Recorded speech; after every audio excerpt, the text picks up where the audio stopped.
Baltzenekien 0-6 urte arteko etapa funtsezkoa dela aurren garapenean? Garapen horretan, arazoak daudenean 6 urtera arte tratamenduen eraginkortasuna askoz ere handiagoa da. Horregatik, Bizkaiko Foru Aldundiak arreta goiztiarrerako zerbitzua eskaintzen du, nahasmendu motaren bat duten adintarte horretako haurrak tratatzeko.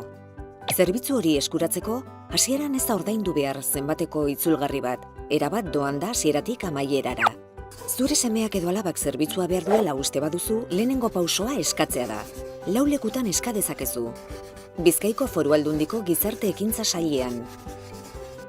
Zure udaleko gizarte zerbitzuan. Haurraren ikastetxean.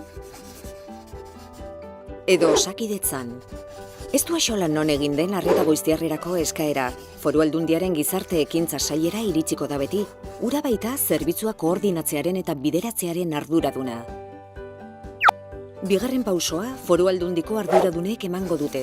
Zure eskaera jaso ondoren, bilera baterako hitzordua egingo dute, eta osasunaren arloko eta ikastetxeko profesionalek hartuko dute parte.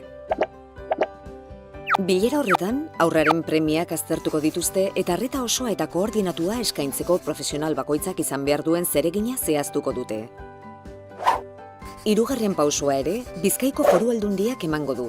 Behar den tratamendu mota eta intentsitatea zehaztuko ditu eta tratamendua jaso ahal izateko hitzartutako zentroen zerrenda helaraziko du. Hori guztia foru agindu batean jasoko eta argitaratuko da.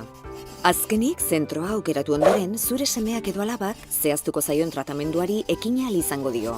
Arreta goiztiarrerako zerbitzu honen bitartez, Bizkaiko Foru Aldundiak herritarren ongizatea zaintzen du eta bereziki premia bereziak dituzten adingabekoena eta haien familiena.